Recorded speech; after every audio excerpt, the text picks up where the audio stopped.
Clasificación A. Apto para todo público.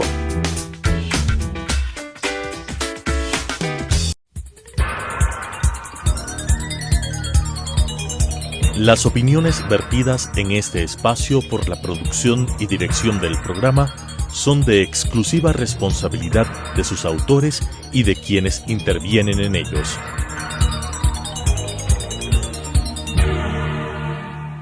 Telesucesos Canal 29 presenta Enfoques, pensamiento libre y crítico. Día a día buscaremos diferentes visiones para la comprensión de la realidad del tercer milenio. Enfoques, un espacio que une noticia, análisis y opinión. Bienvenidos. Gracias por estar con nosotros una semana más aquí en Enfoques. Estamos precisamente hoy vísperas de celebrar o de recordar nuevamente el descubrimiento de América, un hecho ocurrido el 12 de octubre de 1492. Un hecho que para muchos habla de la unión de dos mundos, el enriquecerse de esos dos mundos, el mundo de la Europa antigua, de todo lo que significaba el viejo continente, más el nuevo continente que era América. Pero también otras personas hablan y critican esta unión de dos mundos y dicen que fue perjudicial sobre todo para los nativos americanos. Tenemos como invitado en este momento al doctor Óscar Montero, quien es analista internacional, actualmente es parte de la Universidad Internacional de La Rioja de la UNIR, precisamente en la relación entre España y América. ¿Cómo evaluar, Óscar, lo que significa esta unión de dos mundos, lo que significó para el planeta? Porque es la primera vez que nos globalizamos cuando pudimos ver América o pudimos encontrar América. ¿Cómo lograr dimensionar luego de todos los siglos transcurridos?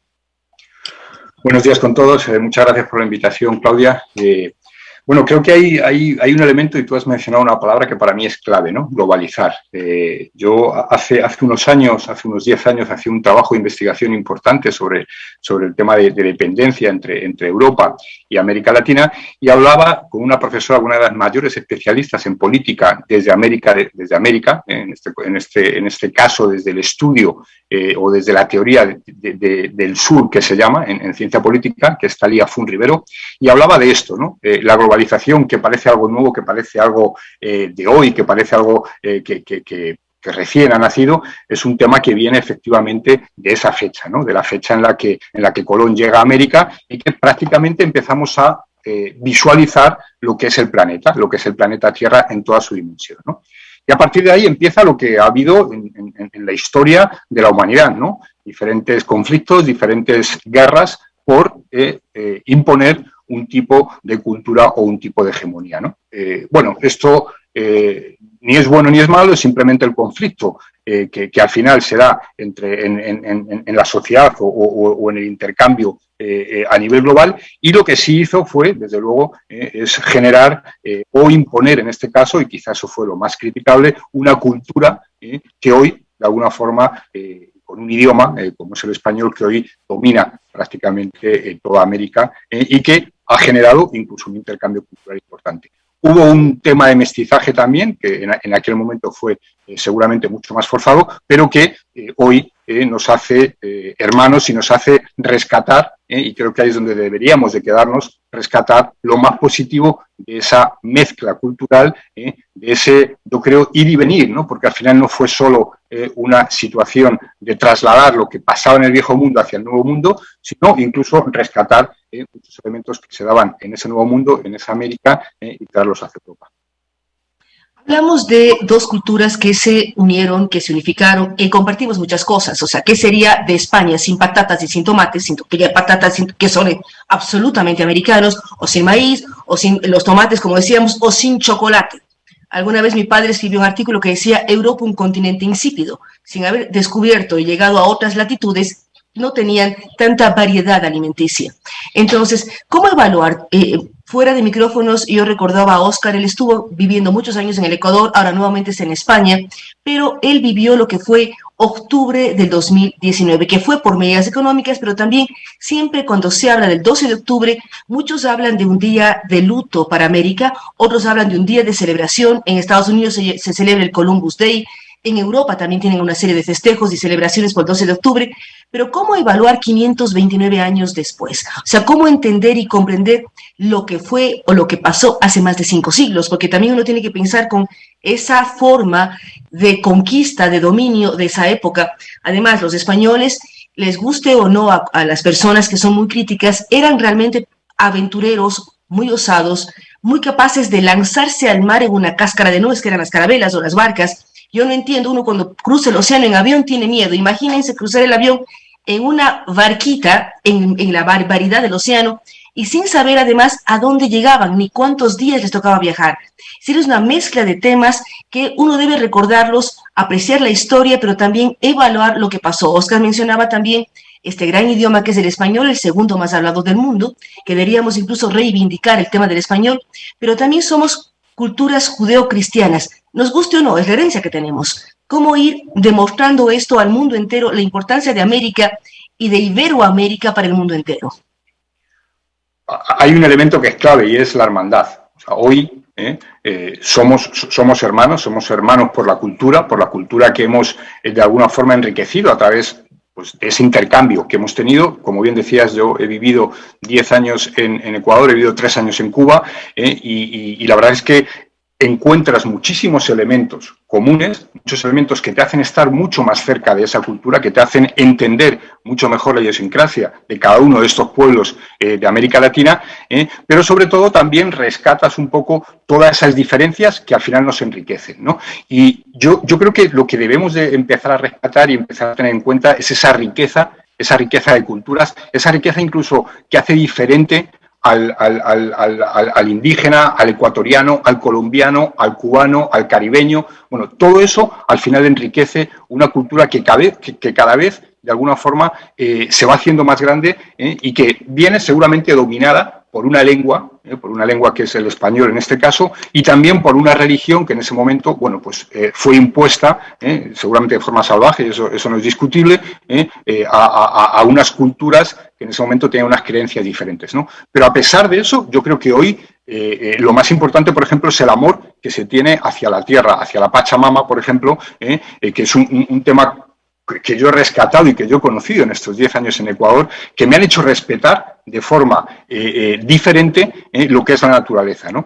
Yo venía de una ciudad, como de una capital como Madrid, llegué a La Habana, de ahí me trasladé a Ecuador y empecé a entender que la naturaleza era algo que tenemos que respetar y querer. Y seguramente eso no lo hubiera entendido si no hubiera tenido la experiencia o el respeto que culturas como la ecuatoriana muestran hacia la Pachamama, ¿no? Y creo que esto es importante, creo que este mestizaje, este verdadero mestizaje de compartir culturas desde el respeto es lo que hoy tenemos que rescatar. Y digo desde el respeto porque seguramente ha habido momentos en la historia en los que ese respeto no ha existido, pero creo que hoy existe ese respeto. Por eso a veces no entiendo algunas declaraciones de algunos mandatarios que sacan todo esto de alguna forma de contexto, seguramente para ganar votos o para ser más populistas que nadie, ¿no? Y empiezan a reclamar, ¿no? Que si el pasado, que si hay una deuda eterna que nunca pagaremos o que los españoles nunca pagarán a los pueblos de América. Bueno, yo creo que al final esto es historia y hoy lo que tenemos que rescatar es esa hermandad, ¿no? Esa capacidad que tenemos de aprender desde el respeto los unos de los otros. ¿Cómo lograr que esa hermandad muestre al resto del mundo lo fuerte que puede ser Iberoamérica? Porque hablamos de, 700 millones de personas, 800 millones de personas. Además, con Iberoamérica uno habla también de la parte española y de la parte portuguesa. ¿Cómo lograr mostrar al mundo la potencia que podemos ser si actuamos unidos? Y eliminar viejas rencillas históricas o resentimientos. Los siglos han pasado, más de 500 años. ¿Cómo mostrar la fortaleza que tiene Iberoamérica para el resto del mundo? Oscar Montero hablaba de lo fantástico que es la unión con la tierra, la Pachamama. No sé si de pronto porque aquí tiembla más la tierra, no es consciente de lo que existe, de lo que tiene, y además somos, en el caso de Ecuador, países mega hiperdiversos. Entonces, hay una serie de elementos, pero ¿cómo rescatar y mostrar que Iberoamérica puede ser una potencia frente al resto del mundo cuando unifica 2 continentes, unifica una serie de culturas, de lenguas, de tradiciones que todos respetamos al momento, pero que deben mostrar esa riqueza al mundo entero?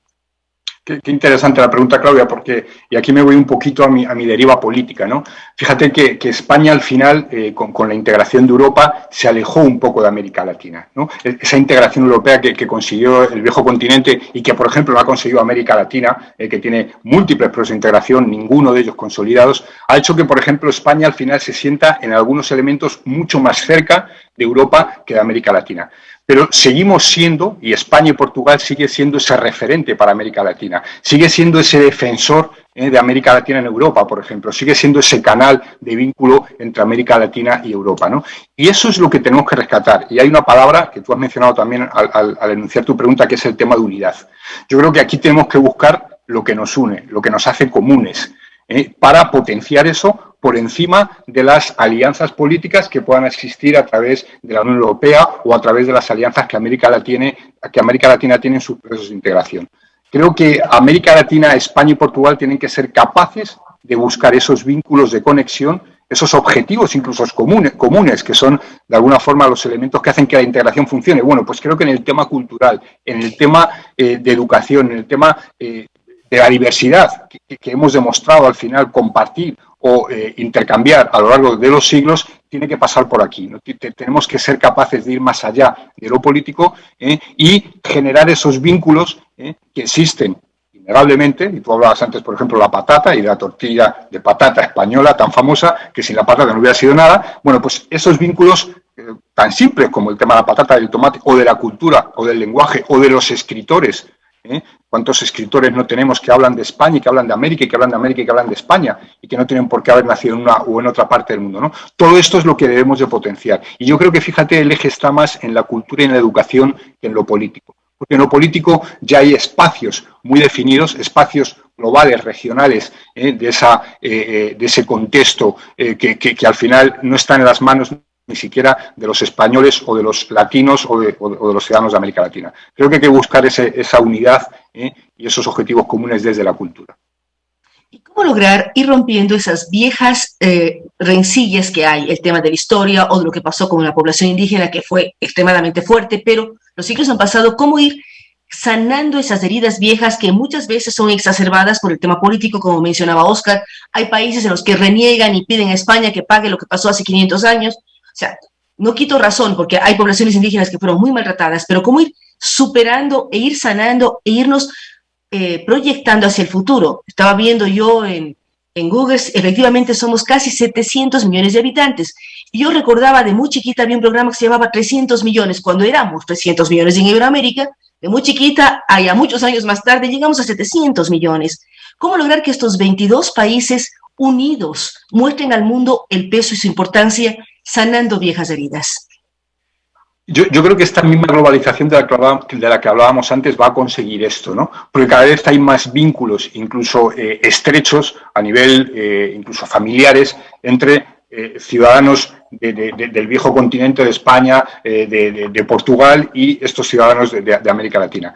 Pero creo que lo que hay que hacer es pasar página. O sea, esto es como cuando decíamos que, bueno, América Latina no lograba avanzar porque está sometida al imperio americano y esto Cuba, por ejemplo, ha utilizado durante décadas, ¿no? Para de alguna forma justificar un régimen que al final se ha demostrado que es totalmente ineficaz, ¿no? Bueno, creo que tenemos que pasar página. Creo que toda América Latina, incluso los propios españoles, tenemos que superar esto, tenemos que superar este pasado que al final nos llevó a estarnos echando en cara constantemente lo que había pasado y cuáles eran las consecuencias de esta colonización, entre comillas.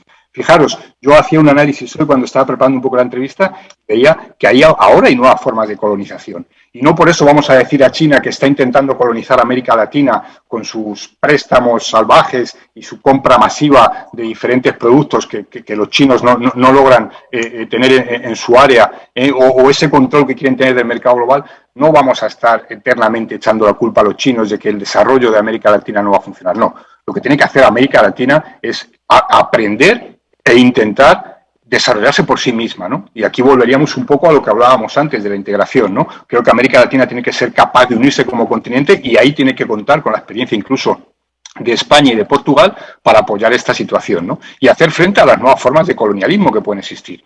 pero no podemos estar mirando hacia el pasado, no. Es que América Latina no ha avanzado porque Estados Unidos la tuvo de alguna forma subyugada y estuvo ahí en una situación de casi traspatio y nunca fue capaz de, no. O sea, rompamos esa historia y seamos capaces. Yo me siento muy latino en esto porque mi hija además ha nacido en Ecuador y me siento parte de mí ecuatoriano. El ciudadano de América Latina tiene que empezar a mirar hacia el futuro y no hacia el pasado, ¿no? ¿Para qué? Para construir una nueva América Latina mucho más unida y capaz al final de enfrentar un mundo cada vez más exigente, cada vez más global, cada vez más unido en bloques grandes, en bloques regionales, y América Latina parece ser que es el único bloque regional que es incapaz de integrarse y de enfrentar esta situación. Creo que decíamos, olvidar el pasado, porque muchas veces Ecuador y Perú vivimos miles de conflictos, miles de problemas. Ventajosamente, en el año 98 se firmó el acuerdo de paz, pero hemos tenido muchos conflictos internos en América Latina que nos ha generado división. Si uno se remonta al siglo XIX, incluso los propios libertadores Bolívar o San Martín o Sucre buscaban una América Latina unida, pero por intereses políticos mezquinos nos fuimos atomizando. ¿Cómo ir rompiendo y cómo dejar de echar la culpa a alguien como al Imperio Norteamericano o a la península ibérica y decir, tenemos que hacer una mea culpa y salir y trabajar en equipo? Es la única forma para posicionarnos como bloque, más aún cuando el mundo se va polarizando entre China, que mencionaba Oscar, entre el mundo norteamericano y la propia Europa. La Unión Europea es muy fuerte y por lo tanto tenemos que ir generando pesos y contrapesos para demostrar la importancia que tenemos como continente y como países unidos con tradiciones similares, lengua similar y que podemos ir labrando un futuro mucho mejor para todos. ¿Cómo ir avanzando hacia allá y ir olvidando las viejas rencillas? Hablábamos del rechazo al mundo español o portugués, pero también entre nosotros no generamos problemas. Vemos las malas relaciones entre Bolivia, Argentina o Chile. Vemos problemas entre otros países de la región. Vemos la problemática con Nicaragua. Es decir, cómo ir, buscar y trabajar en equipo para que eso quede en el pasado y busquemos mejor futuro para todos nosotros. Yo siempre digo que el pasado no podemos cambiarlo, pero el futuro sí, ¿no? Y creo que habría que partir de aquí, ¿no? El pasado ya existe, el pasado es historia, está escrito y ya no podemos cambiar ese pasado, pero sí podemos trabajar para cambiar el futuro. Y aquí hay un tema que tiene que ver mucho con lo que hablábamos al principio de la integración, ¿no? Creo que para construir un futuro alentador para América Latina, para Iberoamérica, tenemos que pasar por, en primer lugar, abandonar los nacionalismos, para a partir de ahí poder construir una América alejada de esos nacionalismos territoriales, locales, que no nos permiten o que no permite a América Latina crecer de una manera diferente, ¿no? De una manera unida, ¿no? A partir de ahí buscar esos objetivos comunes que unen a toda América Latina, ¿no? Y buscar mercados complementarios, buscar esa complementariedad que permita que no haya una disputa interna, sino que la disputa sea hacia el exterior, hacia esos grandes bloques que de alguna forma pueden competir con América Latina, pero no esa competencia a nivel interno, ¿no? Pero todo eso pasa por, tú lo planteabas muy bien, Claudia, por abandonar esa historia de conflictos, de guerras, de territorios, de nacionalismo, y a partir de ahí empezar a ver qué es lo mejor para la gente que viene detrás de nosotros, qué futuro queremos para nuestros hijos en América Latina. Y ese futuro tiene que pasar por la unidad de América Latina. Esto es algo que no podemos discutir, porque Europa está unida, China es el continente que es gracias a las dimensiones que tiene y a las alianzas que tiene. Bueno, Estados Unidos ya vemos lo que es. Entonces, si América Latina no es capaz de sacudirse esas hegemonías a través de su unidad, creo que de forma independiente, de forma nacional o de forma local, no lo va a conseguir nunca, ¿no? Y esto pasa por el apoyo incluso de España y de Portugal en el tema de estas alianzas que hay que buscar con Europa, porque Europa puede ser un gran aliado de América Latina, y de hecho siempre ha podido serlo y lo ha sido, ¿no? Entonces, creo que pasa por todo esto, ¿no? Pasa por todos estos elementos que son una conjunción de diferentes situaciones que debemos de empezar a trabajar para que se vayan dando. Ahora, Oscar es parte de la Universidad Internacional de La Rioja, la universidad en español en Internet. ¿Cómo la educación puede ir logrando modificar esto, generar nuevas miras y nuevos enfoques para los ciudadanos o quienes vivimos en Iberoamérica? El otro día acudía, igual como profesor de esta Universidad Internacional, pero acudía invitado por la Fundación Fidal a un curso de jóvenes, de nuevos jóvenes, valores de jóvenes que van a liderar seguramente Ecuador y van a liderar América Latina en el futuro. Para mí es clave la educación, para mí es clave formar y mostrar a estos jóvenes que un cambio para América Latina, un cambio para mejor, es posible, ¿no? Y a partir de ahí, darles las herramientas desde la educación, desde su preparación, para que este cambio se pueda dar y sea algo palpable y que ellos puedan creer en esto, ¿no?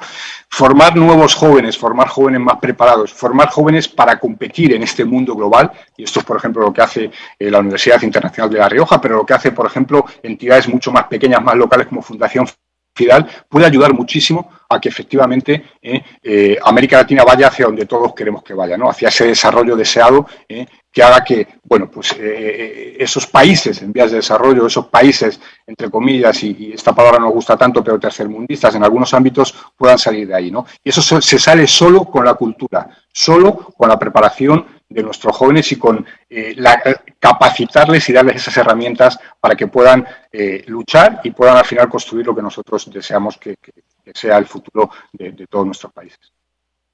Ahora, volviendo al tema político, ¿cómo mirar a los diferentes gobiernos de América Latina? Ecuador sigue con problemas, Oscar, por la cercanía, conoce lo que sucede en el país. ¿Cómo pensar y evitar nuevos levantamientos indígenas y no volver a lo que pasó en octubre? Estamos también a 2 años de octubre del 2019, que fue extremadamente duro. ¿Cómo ir avanzando e involucrando a los movimientos indígenas en los procesos de planificación y de apoyo al país? En política, cuando buscas ganar y única y exclusivamente ganar en una negociación, estás perdido. O sea, ganar no es, el ganar uno solo en un diálogo en política no existe. Yo creo que necesitamos nuevos líderes mucho más capaces de entender cuál es la problemática del otro y buscar espacios de consenso. Y buscar espacios en los que a través del diálogo logremos entender un poco hacia dónde quiere ir la otra parte, y en este caso el indigenismo, por ejemplo, pero que la otra parte también sea capaz de entender que no todo lo que uno desea al final se puede resolver de forma inmediata, ¿no? Que todo esto lleva un proceso y lleva, de alguna forma, un trabajo conjunto entre las dos partes que en ese momento están en conflicto. Creo que en América Latina, y esto sí lo he observado en diferentes países, falta un poco esa capacidad de diálogo y de entender que no la razón está toda de nuestro lado y que tampoco la razón está toda del otro lado, ¿no? Al final hay que buscar ese punto intermedio que ayude a avanzar a todos un poquito para encontrar esos puntos de consenso. Lo vemos en el Parlamento, lo vemos en la Asamblea, lo vemos en los diferentes espacios de diálogo. Al final, y esto por ejemplo está pasando en España ahora, es bien triste, pero lo vemos en Ecuador también, en la Asamblea. Vemos cómo los políticos, lejos de intentar construir un consenso, lo que buscan es echarse los insultos, decir lo mal que lo hace el otro, decir a la ruina que lleva al país el otro, pero nunca hacer una propuesta constructiva, ¿no? El día que nuestros nuevos líderes que, por ejemplo, Fundación Fidal prepara, lleguen a estos espacios, ojalá y tengan claro que la forma de cambiar esto es a través del diálogo y a través del consenso, ¿no? Y no a través de esas huelgas radicales que paralizan un país y que hace que se pierdan miles de millones y que aún nos sumamos más en ese nivel de pobreza y de subdesarrollo, ¿no? El diálogo creo que es un elemento fundamental que cada vez debemos de poner más en valía y de rescatar, sobre todo para nuestros futuros líderes y para los futuros políticos que quieran gobernar nuestro país. Muchísimas gracias al doctor Oscar Montero. Recordamos que él es un analista internacional presente en este momento en UNIR, en España. Con él hemos hablado sobre este encuentro de dos mundos, pero hacia dónde mirar. Yo creo que él es muy claro al hablar de que el pasado no podemos cambiarlo, pero tenemos la obligación de cambiar el futuro. No es que es una posibilidad, tenemos la obligación de cambiar el futuro, que él es muy claro al señalar además que debe haber una Iberoamérica unida, tenemos o buscar el apoyo de España y Portugal para las proyecciones hacia el mundo entero, pero también trabajar en una política de diálogo, de consenso y de acuerdo que permita avanzar a todos los países de la región. Nuevamente, gracias a Oscar Montero y gracias a ustedes que nos han acompañado el día de hoy en Enfoques. Nos vemos en una semana más. Las opiniones vertidas en este espacio por la producción y dirección del programa son de exclusiva responsabilidad de sus autores y de quienes intervienen en ellos.